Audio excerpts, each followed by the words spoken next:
Good morning again. This is Gregg Skall. We're going to give it just another minute or so. Let folks who might be having a little trouble getting the webinar loaded to get in and get going, and then we'll be off and going. The webinar takes about an hour. We've got it scheduled for an hour and a half, and we'll have time for questions, should there be any, and happy to help everyone through the question period as well.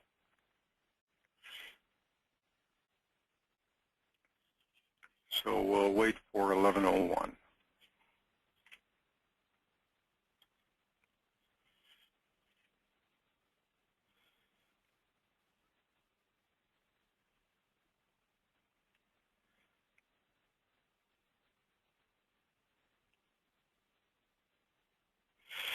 All right, well, good morning. This is the FCC License Renewal webinar presented by the Missouri Broadcasters Association. And I am Gregg Skall, your Washington counsel with the law firm Womble, Carlisle, Sandridge, and Rice. This morning we have the good fortune of having a host. This webinar is being presented as a courtesy of Broadcast OneSource, the nation's leading software service for EEO compliance and electronic public inspection file management. And we have with us today Lisa Fields, who will give us just a real quick little introduction about Broadcast OneSource, and then we can roll on into the seminar. So Lisa, take it away. Well, thank you, and we're delighted to sponsor today's webinar. Broadcast OneSource, as some of you may know, is a web-based portal that helps you digitize your FCC compliance. The management of your EEO program and the maintenance of your public file are core functions in your role as licensees. And we like to think at Broadcast OneSource we take that as seriously as you do. But we believe that technology makes the process easier.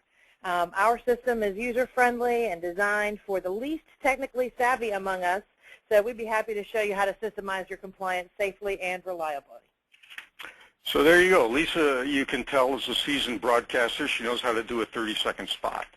So what we're going to do now is talk about the license renewal, the nuts and bolts of renewing your license without getting, and I won't say it, I'll just leave it to your imagination. At Womble Carlisle, we try to teach you how to manage the FCC's rules and avoid compliance pitfalls, and hopefully that's what we'll be doing here. We're going to do an overview of the FCC renewal process. We'll talk about routine applications and how the applications are prepared and filed. And we'll also talk about contested applications and what can go wrong, how it can be petitioned, and how to deal with that, should that unfortunate occurrence happen to you. I did want to remind you, though, that right on the FCC's own website, the Commission does instruct people who come to the website that listeners of the station whose licenses are up for renewal may participate in the process by filing petitions to deny or informal objections against the renewal. So the information is out there for the public. It's important then to make sure that we've dotted our I's and crossed our T's. Same information is not on the television website, the renewal website, but that's where most of the petitions occur. So those of you who may be joining us from television, we'll be talking about television as well, and some of the things that that you need to watch out for.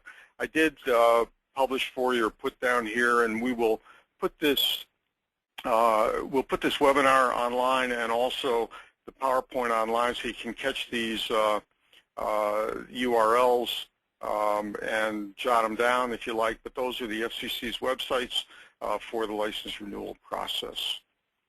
And it is important to take heed, you know, that people are out there looking for ways to file against broadcasters. Parents Television Council has been one of the most active organizations doing that, and they do have, this is from their current website, how to file indecency complaints with the FCC against stations which could be taken into account at renewal time. And we'll talk a bit about the Supreme Court's recent case and why indecency probably remains a serious concern for broadcasters.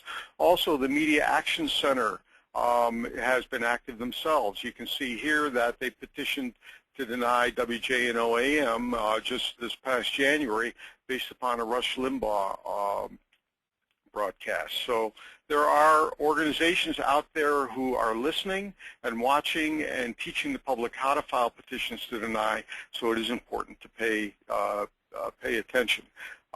And some of these things are just last, it seems, forever, because particularly because we don't have a solution with respect to the indecency issue. Applications have not been renewed from the last term, and stations have had to file renewals on top of their unrenewed last renewal application.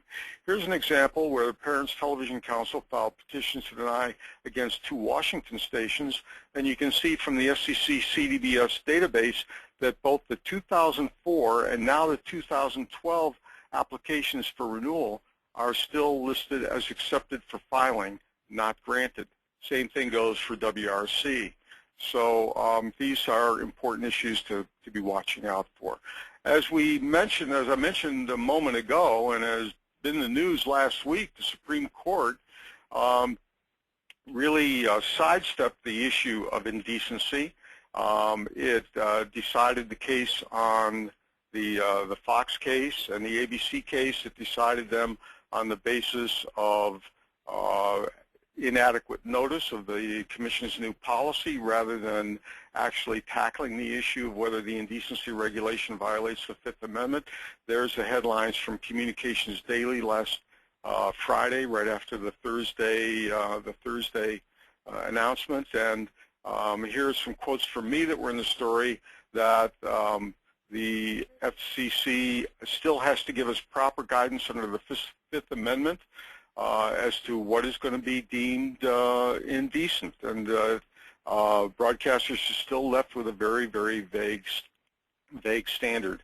I liken this to a football game where there are no passes and no runs. The football game is all punts, and that seems to be what we've been getting. So it's important to know the process, and the first thing in knowing the process is to know your dates.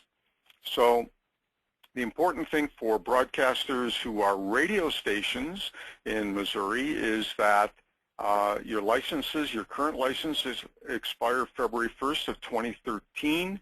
You have to begin making your on-air pre-filing announcements on the 1st and 16th day of August and September of 2013, this coming August.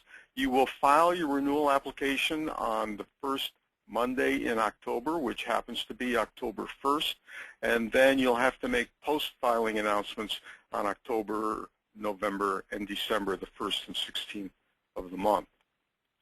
Television follows a year later, so the dates are the same. It's just that it's 2014 instead of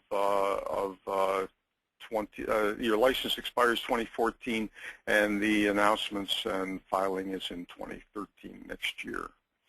And the announcements, the pre-filing announcements for radio, at least 2 of the required announcements have to be in drive time, 7 a.m. to 9 a.m. or 4 p.m. to 6 p.m.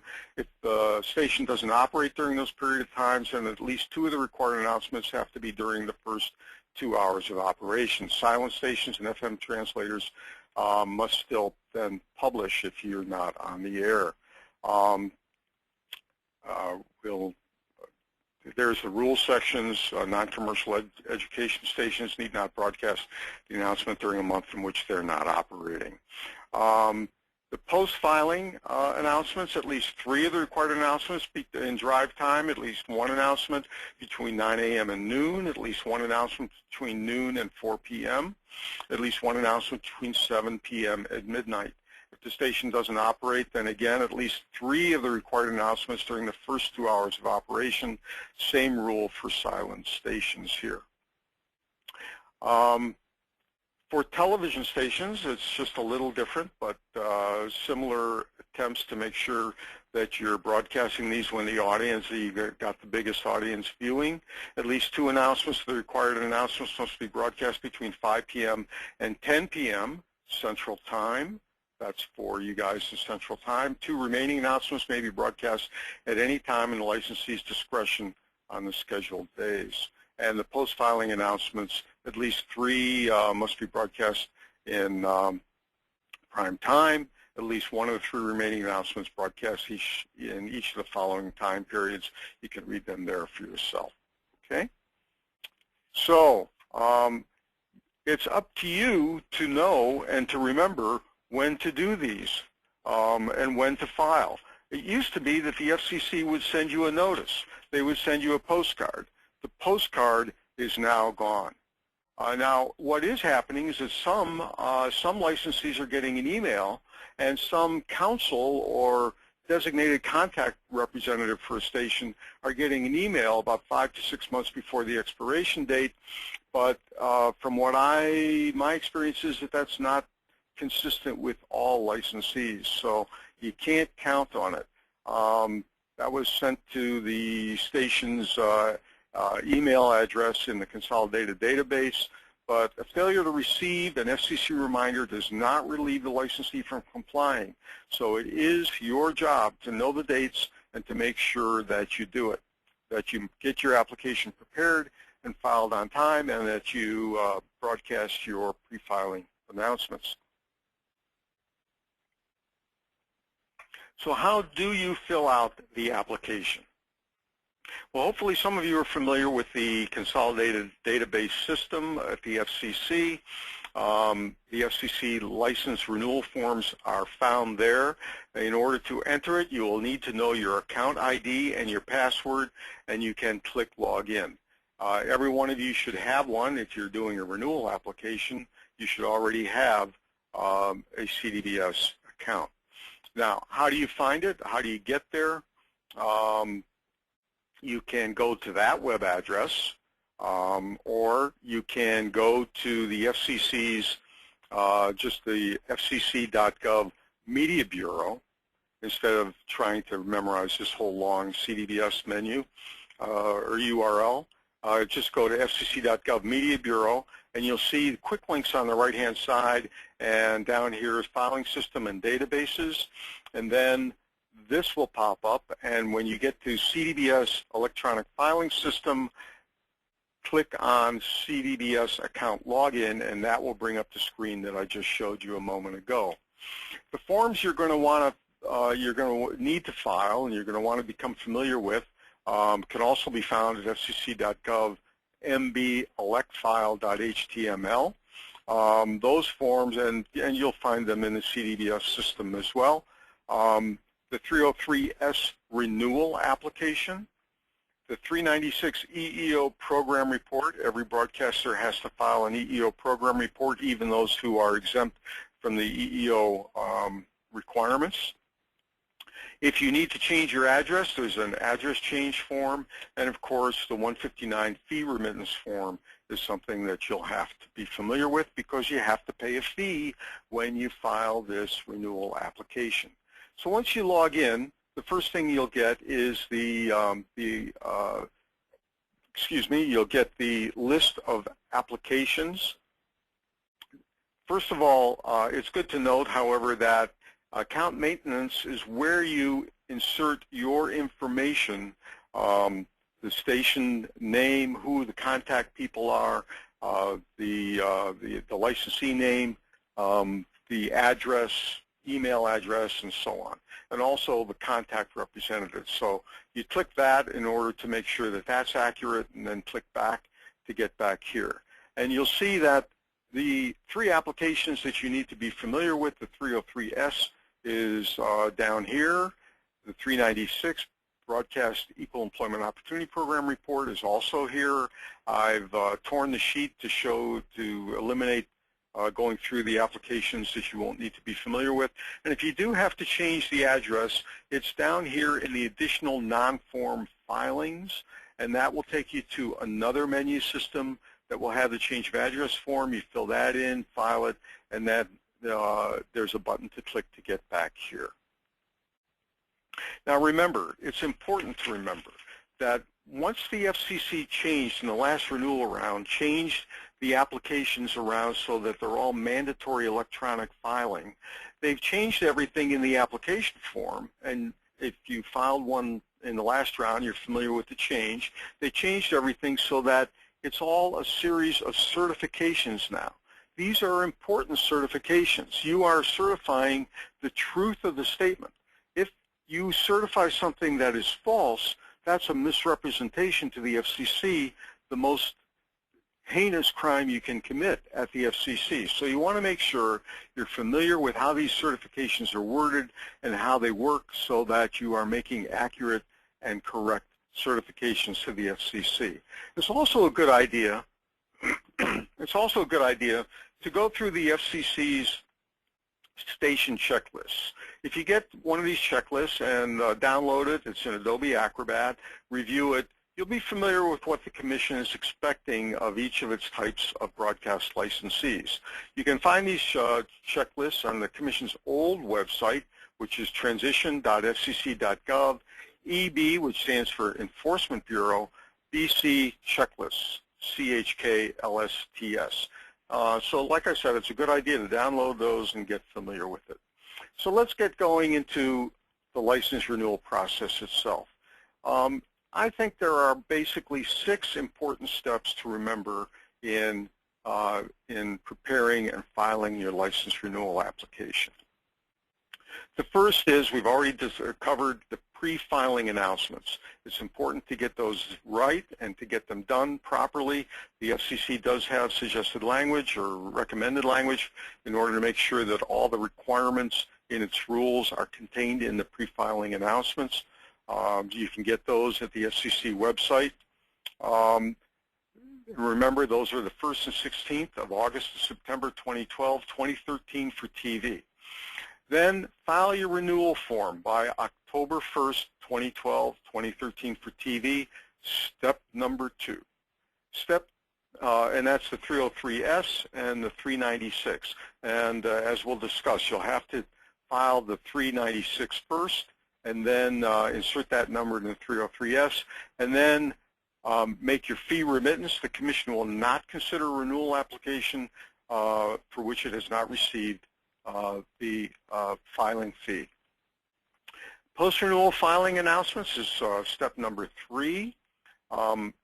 Then put the application and the announcements in the public file so that members of the public can come and view the application if that's what their desire, and then post the FCC notice of acceptance of your application in your public file, and then number 6 is the one we're waiting for, receive and post your renewal authorization. So let's go back to the CDBS system. The first thing you do to get your 303S started is click on it right there, and that'll open up the application. The application will open up with a pre-form. This is where you fill in your description, so you can describe it any way that you like. I generally put in 2012 station call sign, license renewal application, any way that you can remember so that you'll know what it's for and what the year was. Then you'll have to answer these 3 questions. So this is not, you're not amending a pending application, you're filing a new renewal license application. You put in the call sign, the FCC FAC ID, facility identification number, and then jump down to question number 2, where you designate the type of facility that you're filing a renewal for. You also have to go here to question B. Does your application include 1 or more FM translator stations or a TV translator station, LPTV stations in addition to the station listed above? If so, you must click either yes or no in order for this pre-form to be complete. Otherwise, it won't file. So you need to know the answer to that question and click yes or no. Then whether you're commercial or non-commercial, you click enter, and the application form will pop up with these fields in question 1 filled in based on the information that you supplied in the pre-form. If you need to, and also the information that you provided in the account maintenance. So if you need to change that, then you have to go back and start all over again and change the information in account maintenance and start all over again. I won't repopulate these fields, so make sure you've got everything set up correctly first. Question number 3 is if the application is being submitted without a fee, that will not apply to any of the commercial stations, only non-commercial stations. You can either leave it blank or click not applicable. Purpose of the application, click renewal of license. And then question number 5, click facility information, commercial or non-commercial educational, the type of service, city and state, and then whether you have a translator or not, click yes or no, and then whether there are any other authorizations, list of call signs, facility identifiers of FM boosters or TV boosters. This is not for other stations in a cluster. You have to file a separate application for each station. Even though they may all be owned by the same licensee, each station must be filed separately. But if there are booster stations, then this is where you put it in question number 7. Then you have to enter the FRN. It's not filled in automatically. You have to enter the FRN and the password. So click there to enter it. And then once you've entered it, you click accept and or OK. It'll bring you back here. And then you can save this sheet and you can validate it, and it will take you on then to the next page. Remember again, certifications will now be required beginning in Section 2. And there's a quick shot of Section 2. There's 7 questions altogether, and then the certification at the bottom. So we'll go through those one by one. That's the way the sheet looks when it's all together. The first question is whether everything is true. You're making this certification, that the licensee certifies that you've answered each question based on your review of the application instructions and worksheets, so it's expected that you know what you're doing, and that where you've made an affirmative certification, it constitutes a representation that you've satisfied each pertinent standard and criteria in order to make that. So all pertinent standards and criteria have been met. The next deals with character issues. You're certifying that no broadcast application proceeding has been left with adverse or unresolved character issues, and that there are no pending applications that are or pending proceedings at the Commission in which character issues have been raised. And for this question, question number 2, the time period is unlimited.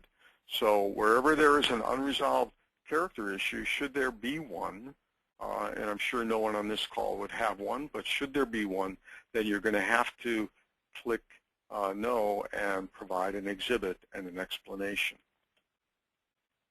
Question number 3 is that there are no adverse final actions. Here you're certifying that there's been no felony convictions against or final actions against the licensee or any attributable owners of the licensee, or any mass media related antitrust or unfair competition final actions. And for this question, the time period is the past 10 years. And here again, whenever you can't certify yes, you have to click the Exhibit tab and submit an explanation.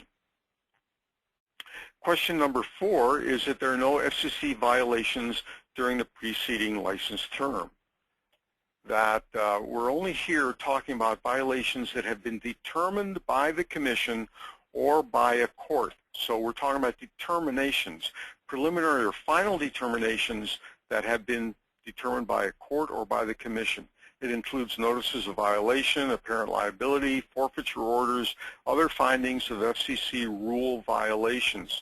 But it does not include violations that you may have identified and then fixed, or that may perhaps came up as a result of an alternative broadcast inspection program, but have not been reported to the FCC and no determination has been made by the FCC.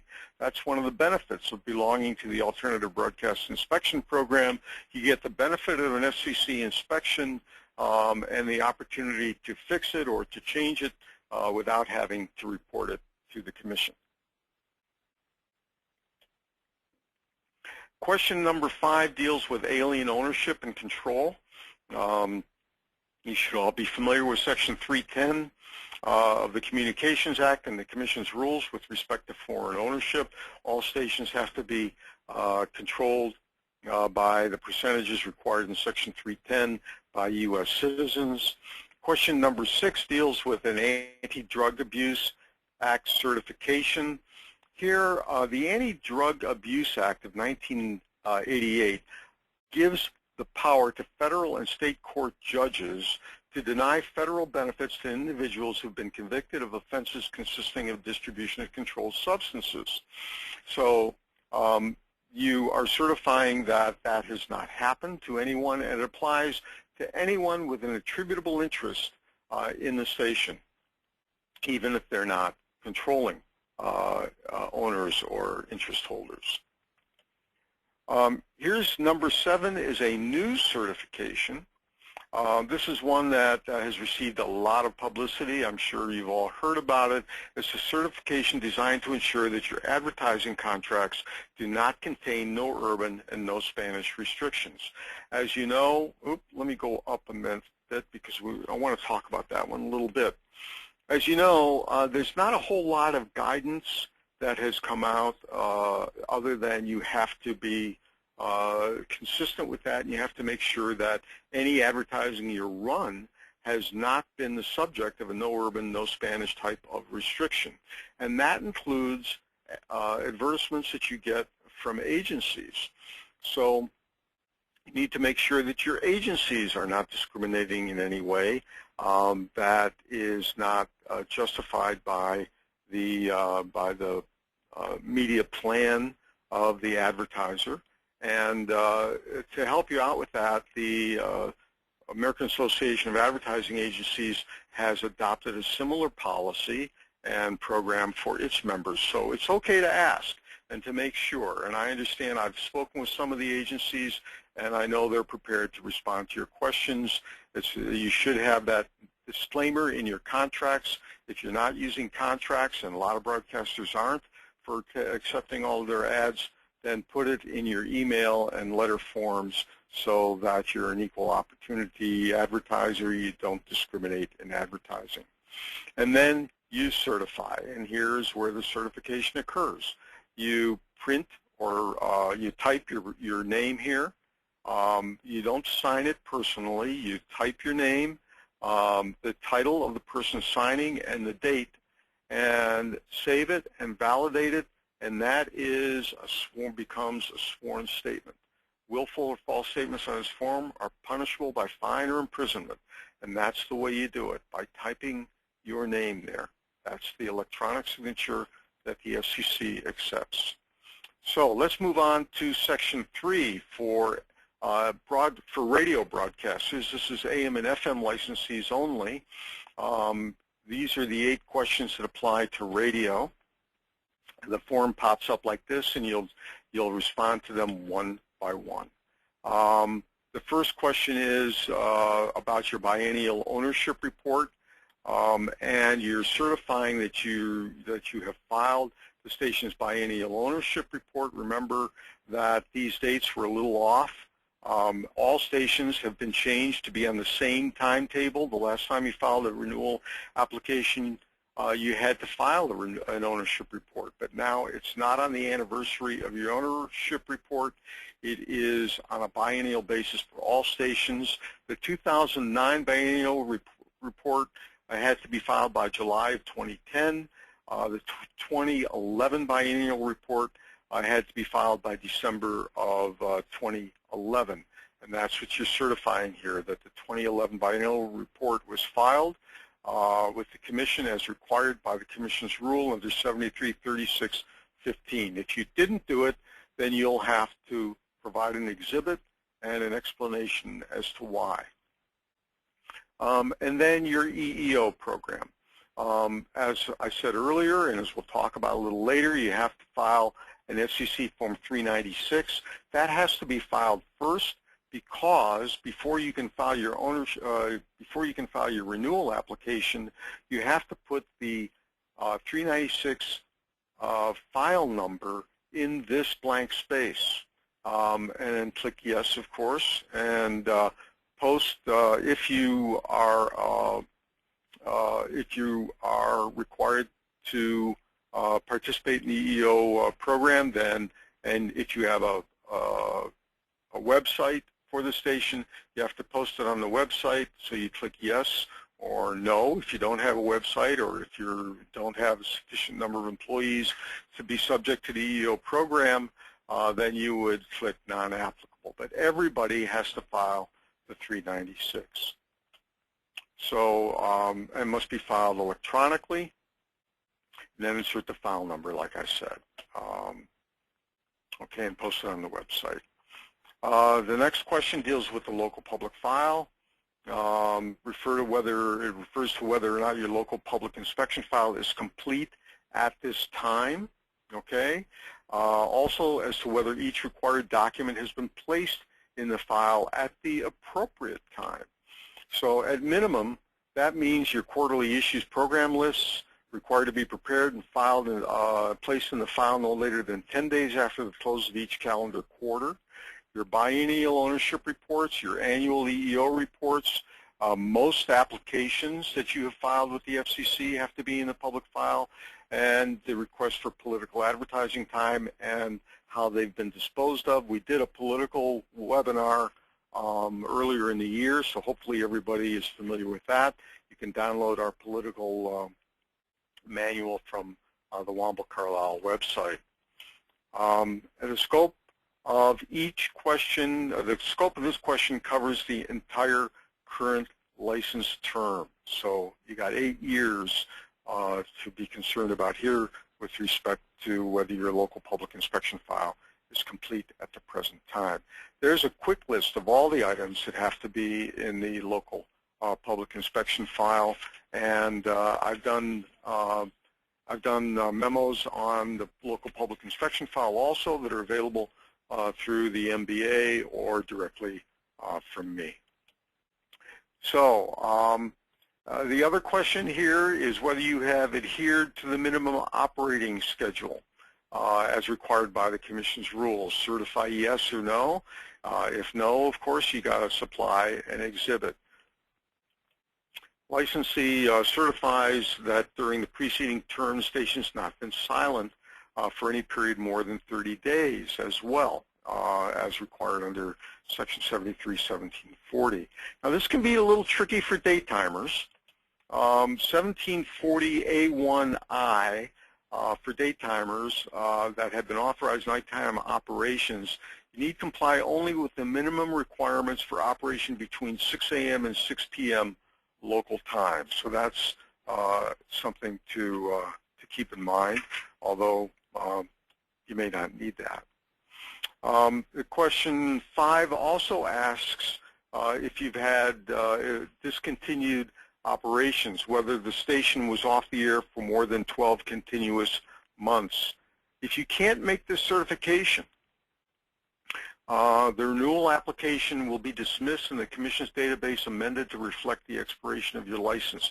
The Commission had, under 312G, when it was initially passed by Congress, didn't even have the discretion for extraordinary circumstances to grant a waiver of this 12 months of continuous discontinued operations. It does have that discretion now, but I will tell you that it is extraordinarily rare, and the Commission is loath to use it. So if you're in that situation, you need to consult your lawyer and discuss that one in depth. Also, is the station operating at the present time? Is it currently on the air? Why? Because the Commission will not renew a station license when it's not currently broadcasting. So that's an important one also to understand and to be on the air when you file this. Question 7 deals with environmental effects. Now, previously, and you may remember from the last renewal, that a new environmental study had to be required, was required for each renewal application. That's no longer required. So long as there's no material, there have been no material facilities changes since the last license grant or your last renewal, you can certify yes here. Facility will not have to take, you'll not have to do a new significant environmental impact study or do a new study, so long as you comply with RF exposure limits. If there has been a change, then you must successfully complete the RF worksheet in 303S instructions. That's downloadable from the FCC. It comes with the FCC paper form of the renewal form, which you can get on the FCC's website, although it's not in the CDVS form. And then the last question deals with radio newspaper cross-ownership, that you're in compliance with the cross-ownership rules with respect to the contour overlaps for AM and FM. And if no, then of course you have to submit an explanation. And that is it for Section 3 for AM and FM. Television stations, if you, when in the pre-form, if you said you were a TV station, you won't get a Section 3, you'll get a Section 4. The radio stations won't get a Section 4, you've got the Section 3. Section 4 for TV deals primarily with children's programming. You can see that you've got the same question about biennial ownership reports, but then you've got questions about violent programming, children's programming, core programming, and so on. Most of you television stations are familiar with this. We'll talk about this in a little while. And if it's a Class A TV station, that you continue to be eligible for Class A status. As you may have noticed, the Commission has been withdrawing Class A status from stations that don't continue to meet that eligibility, all a part of their desire to withdraw protection and to get spectrum back for their spectrum auctions. And if you have a local TV ownership waiver, a failing or marginal station waiver, then you have to list the specific benefits that you have, that your community has received and that you provided to the community as a result of the waiver. And that's Section 4 for TV. If you're a translator or low power TV station or a low power FM, an FM translator or a low power TV station, then you won't get a Section 3 or a Section 4, you'll get a Section 5. And these are the certifications that apply to FM translators and to low power TVs, that you're in compliance with the common ownership limitation, that FM translators are in compliance with the coverage contour rules, low power TV, that certify that you filed with the Commission the EEO program report, posted it on the station's website, and environmental effects. And those are the 5 certifications that could apply to those types of facilities. So having dealt with that, with the basics of the renewal applications, let's move on. That's it, basically, for the renewal application, unless you have to do some of those exhibits. But as we said earlier, you must also do the FCC EEO filing and the EEO rules. So let's cover that for a moment. And again, I'd like to give a little plug here for Broadcast OneSource, because those of you who have been subjected to an FCC audit and are Broadcast OneSource subscribers, I'm sure you know the benefits of having Broadcast OneSource keep track of all that information for you and being able to just print out the reports when you need them. And that's true here too. So the EEO documentation that has to be kept in a local public file. You're going to have to certify this. So in the public files and on the websites, on the renewal filing anniversary date, that you've listed all full-time jobs that have been filled, list the recruitment sources used to fill each vacancy. Again, this applies only to stations that have 5 or more full-time employees, a list of recruitment sources used to fill each vacancy, a description of the supplemental outreach initiatives, those are prong 1. prong 2 and prong 3 requirements under the Commission's rules, the yearly total number of interviewees and total number of interviewees referred by each recruitment source, and a summary description of your supplemental outreach initiatives. And again, Broadcast One Source is of tremendous help and benefit in turning this into a nice printed form for you. The renewal application EEO report, the 396, must be filed by all licensees, whether you have 5 or whether you have less than 5 full-time employees or not, or more. It's got to be filed electronically, and as I said earlier, it has to be filed first. Then insert the file number in the EEO program of the EEO program into the box. And the EEO file reports public file reports for the last 2 years have to be uploaded and attached. If you were subject to having to keep those reports, have to be uploaded and attached to the report. So you're going to have to turn them into PDFs. The 396 must contain those reports for the last 2 years. Each report must contain the information for the full annual period, begins on the anniversary of the license renewal filing date, and ends on the last day of the month prior to that date. But to make it easier for you to get your renewal application ready and filed on time, the FCC does permit you to complete the annual report prior to filing your renewal application 10 days earlier. So you can make it up to September 20th, but then you have to include those last 10 days in the next renewal application and in your next annual public file report. If you've recently acquired a station, you're only expected to cover the period since your acquisition. And if it's a part of a period, periodic efforts are prorated, so you don't have to, you're not responsible for the prior licensee.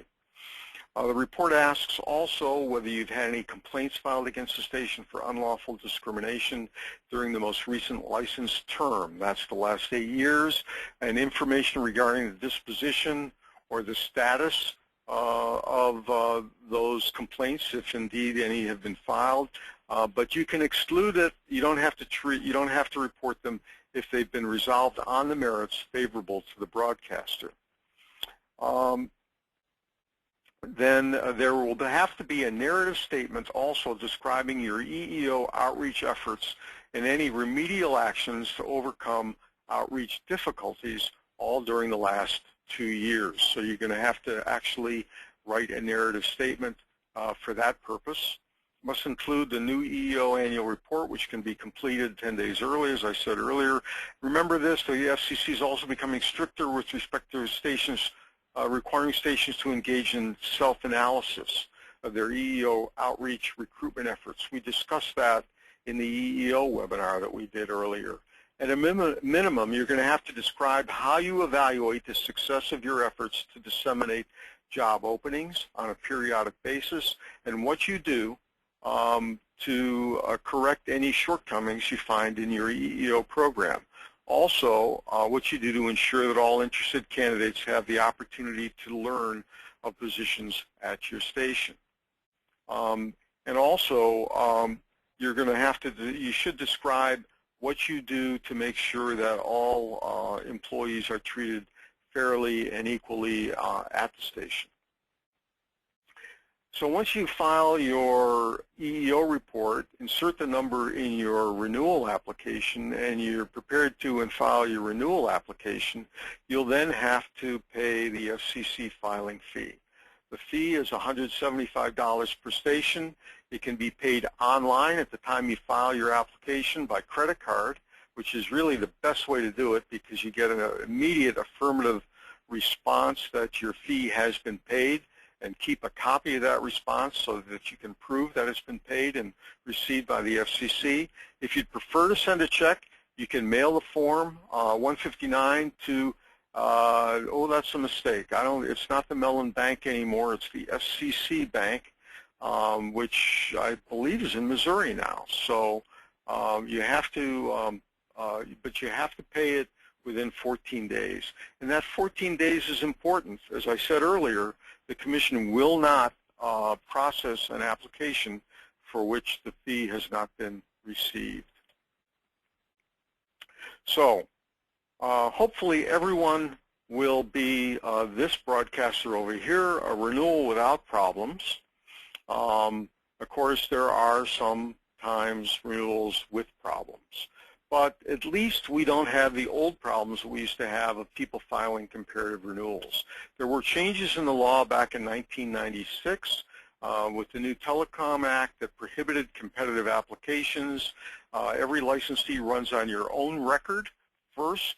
The better the record, the better likelihood you have of getting your renewal. So it's now a two-step process. The first question the SEC has to answer is, should the renewal be granted?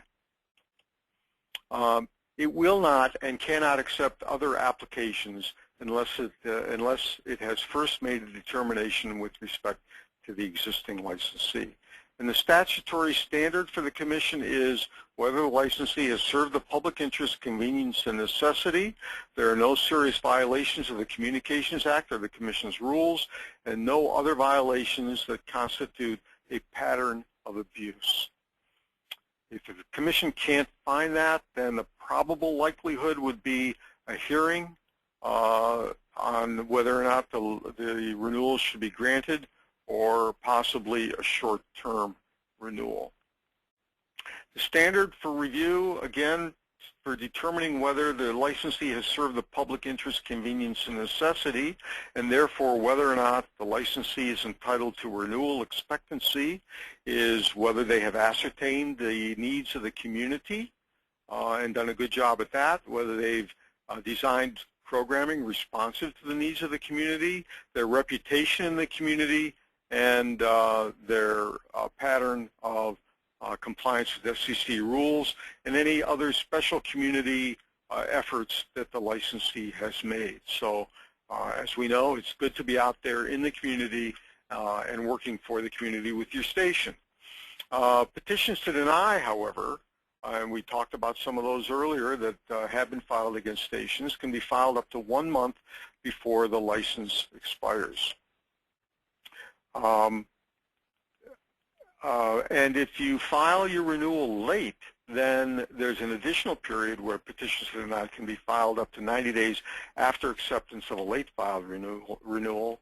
And any petitioner must serve the applicant with a copy of the petition.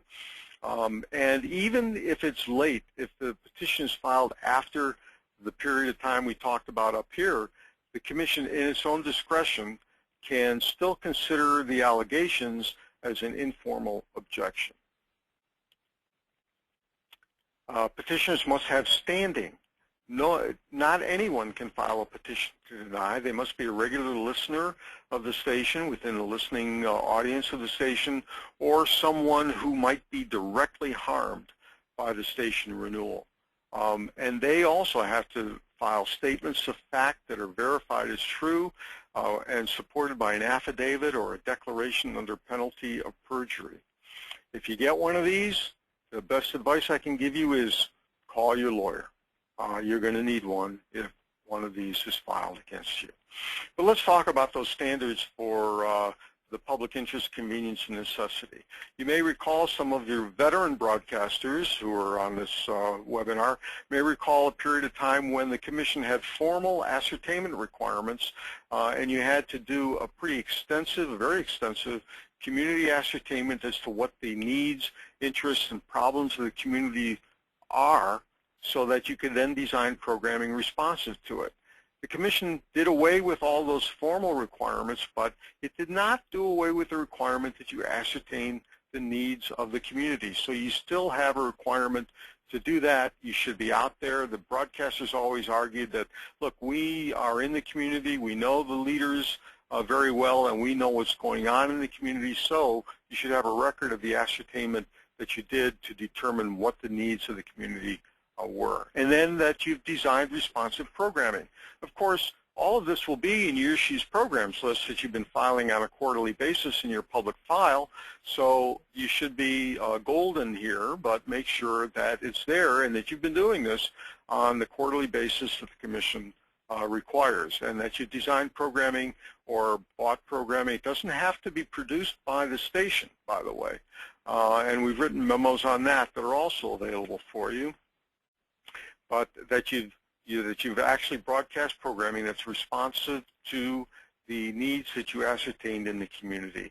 Also, does the licensee have a good reputation in the community? This doesn't come up very often, but if you are in trouble in any other way, this is something the Commission will look at, what your reputation is, and also your pattern of compliance with FCC rules.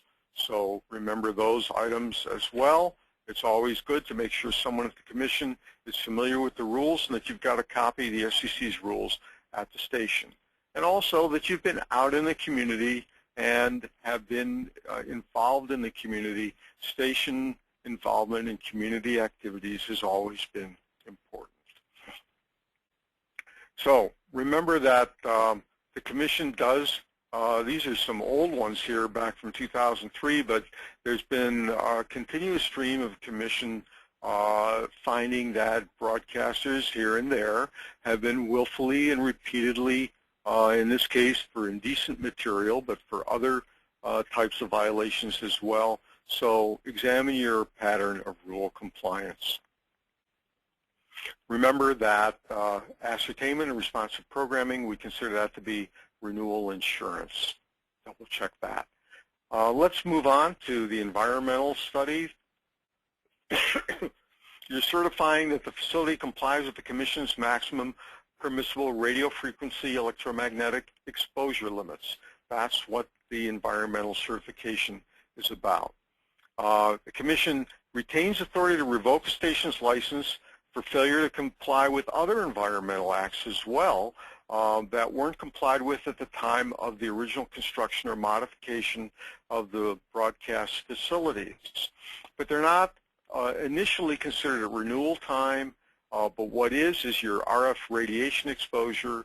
If yes to that question, if you can't answer yes to the radiation exposure question, then you need to do an environmental assessment. And that's done with the RF radiation worksheet. Most stations could use that, can use that. Now, here's a quick list. You can use it if you're the only user on a tower or one of several FM or FM translators on a single tower, more than 315 meters. That's about 1,000 feet. From any other tower, non-excluded RF radiation source. On your multiple tower array, an AM station, if access is restricted, to preclude access and warning signs are posted. Your engineers will know these requirements. There's the requirements for TV and DTV. I don't need to read them all for you. They are available in the SUC's instruction sheet. And the RF radiation compliance that you're certifying to is OET Bulletin 65.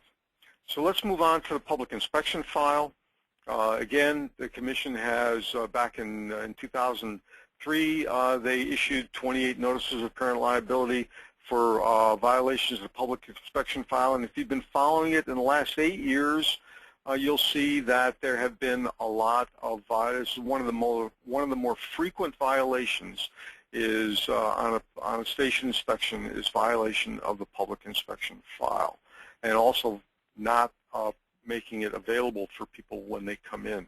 Remember, the public has a right to access during regular business hours. They do not need an appointment. So you can't say, sorry, would you mind coming back tomorrow? Or you didn't have an appointment. Or the station manager is not in, and the station manager is the only person who knows where the public inspection file is. That's not an excuse. They don't need an appointment. It's got to be available. And they don't have to provide any other identification other than their name and address. They don't have to say who they're with or what organization they're for. So How do you deal with that? All station employees should know the location of the public file. And particularly during a renewal period, you should make sure, have a station employee meeting and make sure everybody knows where it is, and a placard or a notice near the receptionist desk stating the location of the public file so that people will know where it is and how to deal with it and how to provide it to visitors who ask for it. Now, you can keep it electronically, and you can keep it electronically provided that you have the means to display it to persons who come in and ask for it. They can see it on a monitor. It doesn't have to be in paper, but they do have the right to ask for copies. And if they ask for copies, then you can provide them at a reasonable charge, okay? And it must be at the station's main studio. So that's a quick review of the public inspection file rules. Oh, by the way, we're awaiting a decision or action on the online rule. If the commission rule goes into effect, if OMB approves it, and as you may have read, it's been opposed at OMB, and it's also been appealed by, a notice of appeal has been filed by the NAB, so we don't know whether that will occur during your license renewal period or not, but if so, then you may have to put television stations, at least in the major markets that are top 4 network affiliates, will have to put it online. So talking about television, let's move on to children's programming. If you remember, Section 4 of the television renewal application deals primarily with children's programming, and that deals with the Children's Television Act of '91 and the FCC revisions to the programming policies in 1996. So those of you who are from TV and are veterans should be familiar with most of this anyway.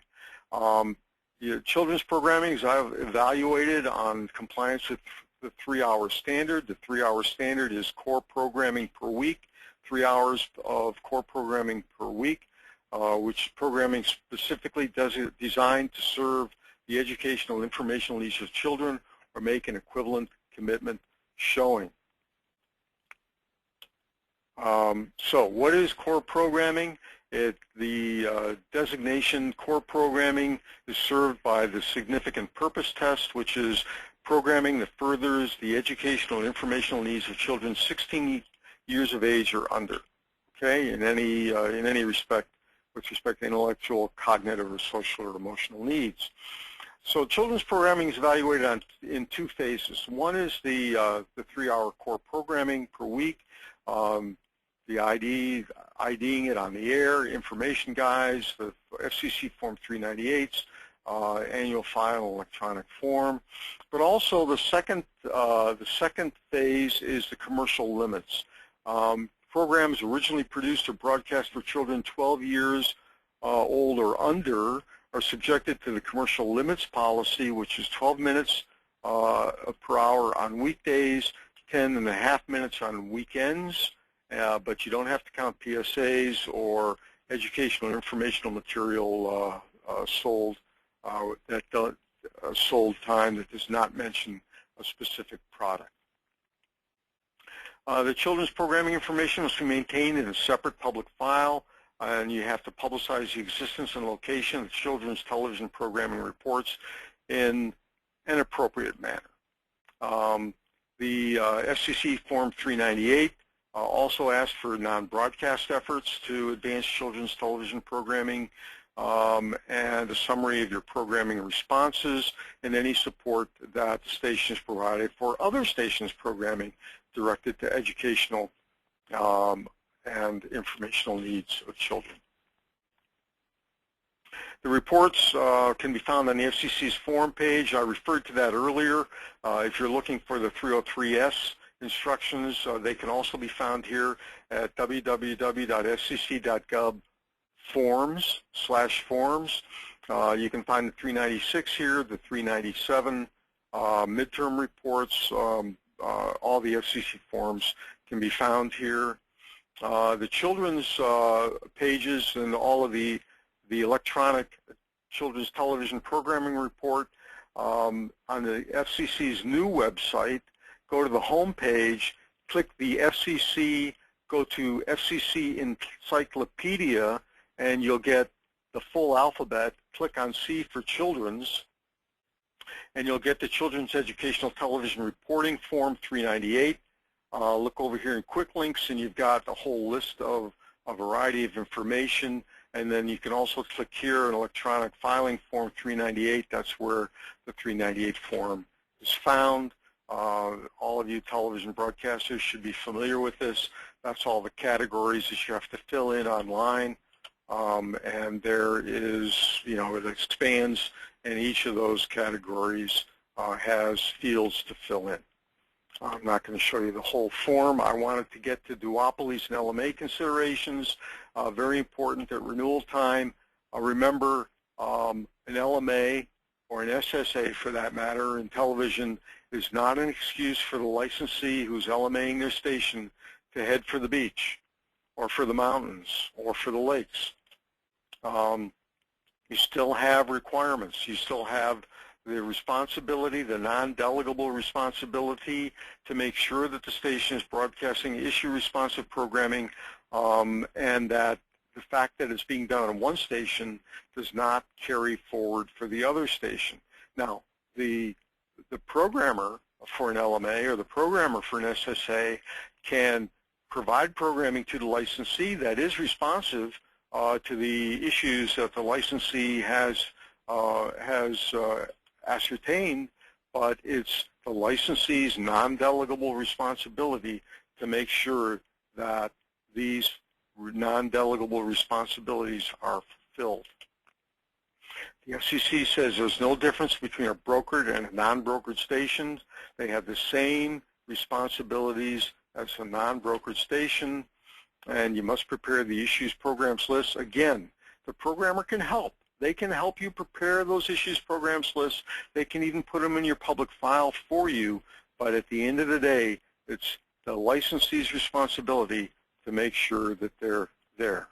LMA agreements. The FCC, if it ever examines your LMA agreement, will look to see that the licensee maintains responsibility for the station.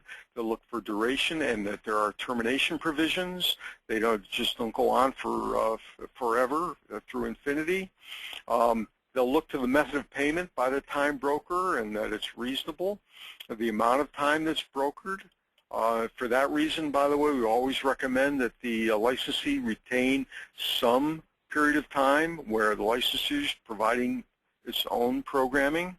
And the first thing the Commission will do when questioning an LMA is determine whose responsibility it is for preparing the records and putting them into the public file or wherever it needs to be, and that the licensee has the unfettered right to preempt programs.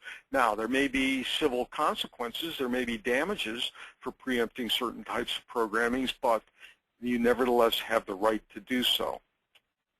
And you must maintain control over the personnel required to meet the main studio staffing rule. That would be 2 full-time personnel, the general manager, or any management personnel, and another station employee. The other employee, by the way, does not have to work full-time for the licensee, can work for someone else part-time as well, including the programmer.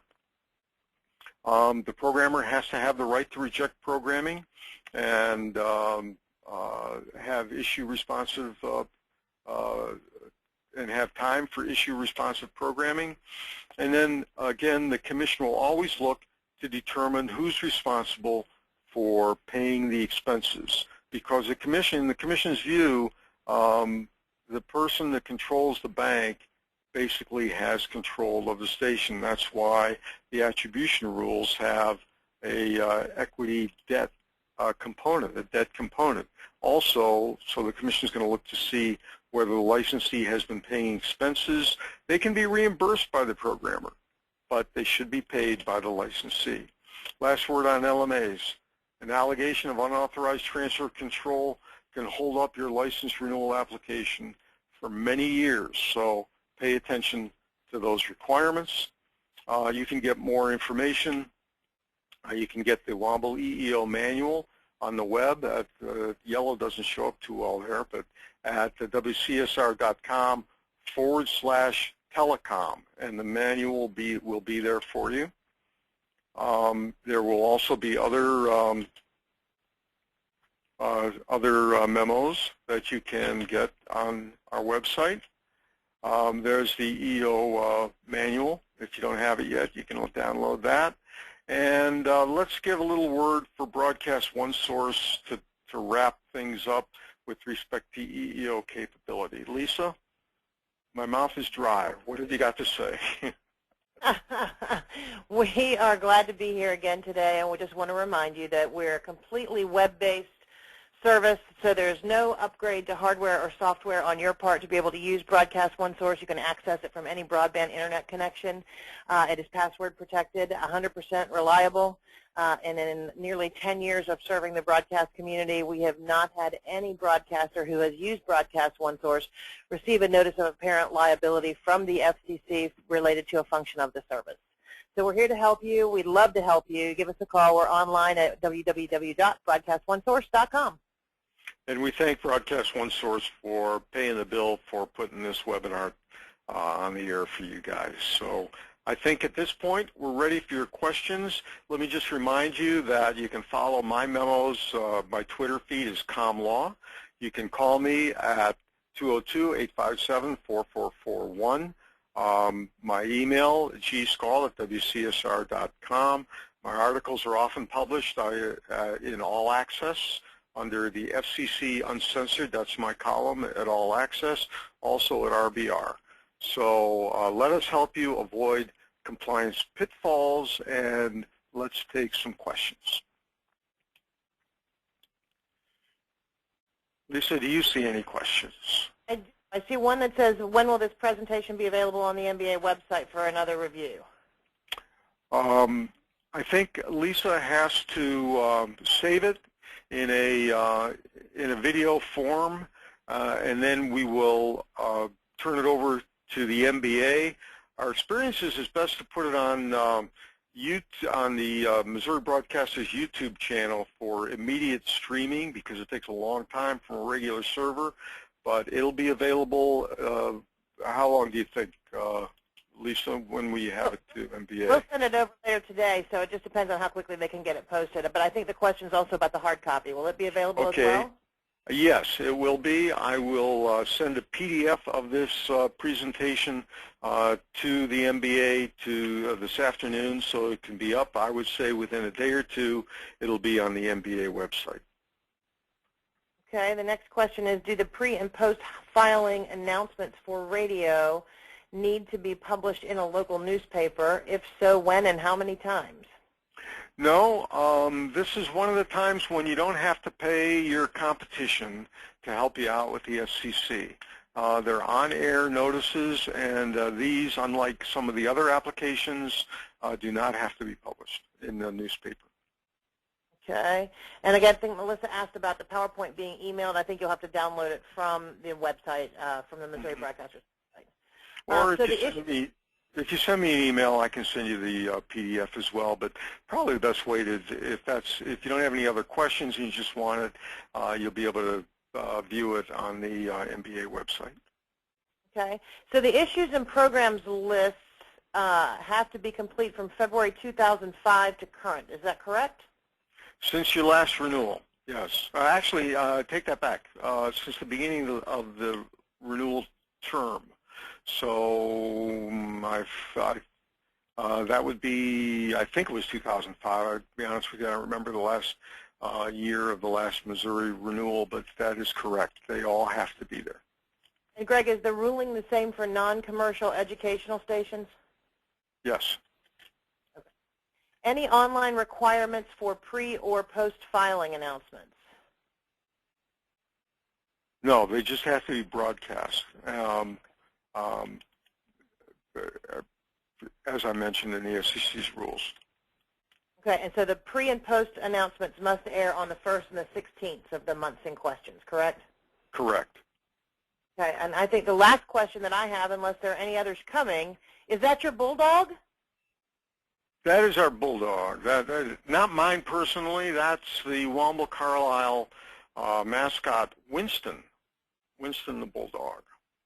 And that's because we're bulldog lawyers, you know. We don't lie down for anybody. And that looks like the last question. We don't. That's it. We used to have a little radio ad, some of you may have heard, where Winston was asked to do some tricks, sit up and do this and that, and then the last one was, okay, Winston, roll over. Winston, I said roll over. And then Winston responds in a human voice, of course, I'm sorry, but I don't roll over for anyone. Ha ha ha. Well, listen, thank you, folks. We hope this has been really useful for you. We're here to answer additional questions. Lisa, thank you so much for Broadcast One Source making this possible for all the Missouri broadcasters. Thank you, guys. Have a great afternoon.